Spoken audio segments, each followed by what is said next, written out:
नरेंद्र मोदी एक छोटी मानसिकता के और बड़े छोटे दिल के आदमी हैं और इसका प्रमाण वो खुद ही बार बार दे देते हैं। एक बात और भी है कि छोटे मन के लोगों से बड़ी बातों की उम्मीद नहीं करनी चाहिए। आज स्वतंत्रता दिवस समारोह पर नेता प्रतिपक्ष राहुल गांधी को 5वीं लाइन में बिठाकर नरेंद्र मोदी आपने अपनी कुंठा तो दिखा दी, लेकिन इससे राहुल गांधी को कोई फर्क नहीं पड़ता है। कोई फर्क नहीं पड़ता कि वो 5वीं रो में बैठे या 50वीं रो में बैठे, वो जननायक है और उसी शिद्दत से लोगों के मुद्दे उठाएंगे जैसे वो उठा रहे हैं। लेकिन ये दिखाता है कि आप और आपकी सरकार के मन में लोकतंत्र के लिए, लोकतांत्रिक परंपराओं के लिए, नेता प्रतिपक्ष के लिए तनिक भी इज्जत नहीं है। क्योंकि सच ये है कि नेता प्रतिपक्ष की रैंक कैबिनेट मंत्री की होती है। पहली रो में सारे कैबिनेट मंत्री बैठे हुए थे, लेकिन नेता प्रतिपक्ष राहुल गांधी को ही 5वीं रो में नहीं बिठाया गया। खरगे जी के लिए भी सीट जो थी वो 5वीं रो में ही थी।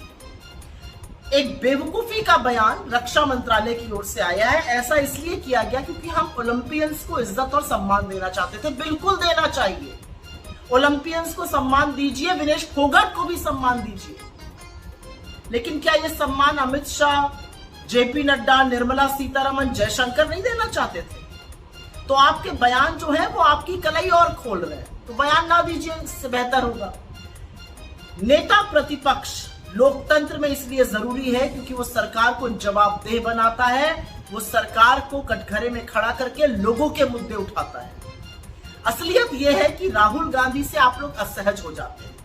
वो आंख में आंख डाल के आपसे सवाल पूछते हैं, वो आपके भ्रष्टाचार को, आपकी नाकामियों को, आपकी विफलताओं को आपके मुंह पर कहने की ताकत रखते हैं, तो आप उनसे आंखें चुराते हैं। लेकिन कोई फर्क नहीं पड़ता, आप 5वीं रो में बैठाइए या 50वीं रो में, राहुल गांधी फिर भी राहुल गांधी रहेंगे। लेकिन ये कर एक बार फिर से आप लोग कितने छोटी मानसिकता के, क्षुद्र, बिल्कुल चूहे के कलेजे वाले लोग हैं, ये फिर से आपने सिद्ध कर दी।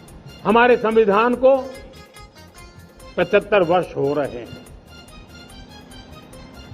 भारत के संविधान के 75 वर्ष की यात्रा देश को एक बनाना, देश को श्रेष्ठ बनाने में बहुत बड़ी भूमिका रही है। भारत के लोकतंत्र को मजबूती देने में हमारे देश के संविधान की बहुत बड़ी भूमिका रही है। हमारे देश के दलित, पीड़ित, शोषित, वंचित को सुरक्षा देने का बहुत बड़ा काम हमारे संविधान ने किया है। अब जब संविधान के 75 वर्ष हम मनाने जा रहे हैं, तब हम देशवासियों ने संविधान में निर्दिष्ट कर्तव्य के भाव पर बल देना बहुत जरूरी है। और जब मैं कर्तव्य की बात करता हूं, तब मैं सिर्फ नागरिकों पर बोझ बनाना नहीं चाहता। कर्तव्य केंद्र सरकार के भी है, कर्तव्य केंद्र सरकार के हर मुलाजिम के भी है, कर्तव्य राज्य सरकारों के भी है, राज्य सरकार के हर मुलाजिम के हैं, कर्तव्य हर स्थानीय स्वराज संस्था के हैं, चाहे पंचायत हो, नगर पालिका हो, महानगर पालिका हो, तहसील हो, जिला हो, हर किसी के कर्तव्य है। लेकिन साथ साथ 140 करोड़ देशवासियों की कर्तव्य है। अगर हम सब मिलकर के अपने कर्तव्यों का निर्वाह करेंगे तो हम अपने आप औरों के अधिकारों की रक्षा करने के लिए निमित्त बनेंगे। और जब कर्तव्य का पालन होता है, तब अधिकारों की रक्षा निहित होती है।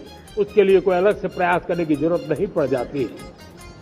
मैं चाहता हूं कि हमारे इस भाव को लेकर के हम चलेंगे, हमारा लोकतंत्र भी मजबूत होगा, हमारा सामर्थ्य और बढ़ेगा और हम एक नई शक्ति के साथ आगे बढ़ेंगे। समाज की मनोरचना में भी बदलाव कभी कभी बहुत बड़ी चुनौती का कारण बन जाता है। हमारा हर देशवासी भ्रष्टाचार की दिमक से परेशान रहा है। हर स्तर के भ्रष्टाचार ने सामान्य मानवीय का व्यवस्थाओं के प्रति विश्वास तोड़ दिया। उसको अपनी योग्यता, क्षमता का प्रति अन्याय की जो गुस्सा होता है, वो राष्ट्र की प्रगति में नुकसान करता है। और इसलिए हमने व्यापक रूप से भ्रष्टाचार के खिलाफ एक जंग छेड़ा है। मैं जानता हूं इसकी कीमत मुझे चुकानी पड़ती है, मेरी प्रतिष्ठा को चुकानी पड़ती है, लेकिन राष्ट्र से बड़ी मेरी प्रतिष्ठा नहीं हो सकती है, राष्ट्र के सपनों से बड़ा मेरा सपना नहीं है। और इसलिए ईमानदारी के साथ भ्रष्टाचार के खिलाफ मेरी लड़ाई जारी रहेगी, तीव्र गति से जारी रहेगी और भ्रष्टाचारियों पर कार्रवाई जरूर होगी। मैं भ्रष्टाचारियों के लिए भय का वातावरण पैदा करना चाहता हूं, ताकि देश के सामान्य नागरिक को लूटने की जो परंपरा बनी है, उस परंपरा को मुझे रोकना है। लेकिन सबसे बड़ी नई चुनौती आई, भ्रष्टाचारियों से निपटना तो है ही, लेकिन समाज जीवन में उच्च स्तर पर एक जो परिवर्तन आया है, वो सबसे बड़ी चुनौती भी है और एक समाज के लिए सबसे बड़ी चिंता भी है। क्या कोई कल्पना कर सकता है कि मेरे ही देश में इतना महान संविधान हमारे पास होने के बावजूद कुछ ऐसे लोग निकल रहे हैं जो भ्रष्टाचार का महिमा मंडन कर रहे हैं, खुलेआम भ्रष्टाचार का जय जयकार कर रहे हैं। समाज में इस प्रकार के बीज बोने का जो प्रयास हो रहा है, भ्रष्टाचार का जो महिमा मंडन हो रहा है, भ्रष्टाचारियों की स्वीकार्यता बढ़ाने का जो निरंतर प्रयास चल रहा है, वो स्वस्थ समाज के लिए बहुत बड़ी चुनौती बन गया है, बहुत बड़ी चिंता का विषय बन गया है। भ्रष्टाचारियों के प्रति समाज में दूरी बनाए रखने से ही किसी भी भ्रष्टाचारी को उस रास्ते पर जाने से डर लगेगा। अगर उसका महिमा मंडन होगा तो जो आज भ्रष्टाचार नहीं करता है उसको भी लगता है कि ये तो समाज में प्रतिष्ठा का रंग बन जाता है, उस रास्ते में जाने में बुरा नहीं है।